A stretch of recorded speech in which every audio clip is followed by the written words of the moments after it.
Superman എന്ന് വിളിക്കുന്ന ഇറാഖിന്റെ പ്രമുഖ കായിക താരം ഫരീദ് ലഫ്ത സമാധാന മാർഗത്തിൽ മറ്റൊരു ലോക റെക്കോർഡിന്റെ കൂടി ഉടമയായി. ലോകത്തെ ഏറ്റവും വലിയ സമാധാന പ്രതീകത്തിന് ദുബൈയിൽ രൂപം നൽകിയതിന്റെ ക്രെഡിറ്റാണ് ഈ യുവാവ് ഇന്ന് സ്വന്തമാക്കിയത്. UAE പതാകയുടെ രൂപത്തിൽ 12 ലക്ഷം ബട്ടണുകൾ ചേർത്തുവെച്ചാണ് ലഫ്ത സമാധാന പ്രാവിനെ തീർത്തത്. സുഹൃത്തുക്കൾക്കൊപ്പം 19 മീറ്റർ നീളത്തിലുള്ള ക്യാൻവാസിലായിരുന്നു ഈ വിസ്മയം. ഒരാഴ്ച കൊണ്ടാണ് ഈ വിപുലമായ പ്രതീകം തയ്യാറാക്കിയത്.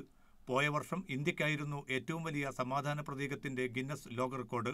അതാണ് ഫരീദ് ലഫ്തയും കൂട്ടരും ഇന്ന് ദുബൈയിൽ മറികടന്നത്.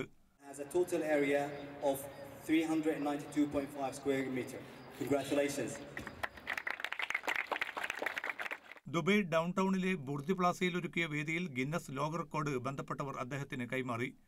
ആഭ്യന്തര പ്രതിസന്ധികൾ വേട്ടയാടുന്ന ഇറാഖിന്റെ അവസ്ഥകളാണ് സമാധാനപൂർണമായ ലോകം കെട്ടിപ്പടുക്കുന്നതിന് കായിക രംഗത്തെ ഉപയോഗപ്പെടുത്താൻ തന്നെ പ്രേരിപ്പിച്ചതെന്ന് ഫരീദ് ലഫ്ത വ്യക്തമാക്കി.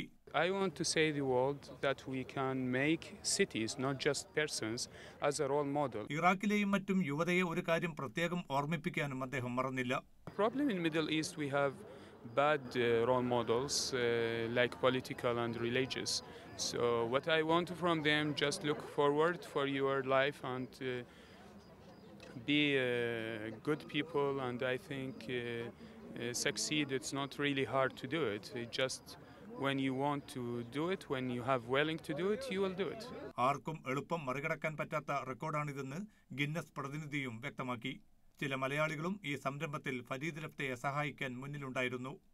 ഈ ഒരു ഇവന്റിലേക്ക് ഞങ്ങൾ കൂടി പാർട്ടിസിപ്പേറ്റ് ചെയ്യാൻ വേണ്ടി ഞങ്ങളോട് ക്ഷണിച്ചു. അങ്ങനെ ഞങ്ങൾ 6 ദിവസത്തോളം ഞങ്ങൾ കണ്ടിന്യൂസ് ഇവിടെ വർക്ക് ചെയ്തിട്ടാണ് ഈ ഒരു സക്സസിലേക്ക് എത്തി. കാലുഷ്യം നിറഞ്ഞ ഇറാഖിന്റെ മണ്ണിൽ നിന്നും ലോകോത്തര സമാധാനത്തിന്റെ പ്രതീകം സൃഷ്ടിച്ചുകൊണ്ട് ഫരീദ് ലഫ്ത വീണ്ടും ചരിത്രം കുറിക്കുകയാണ്.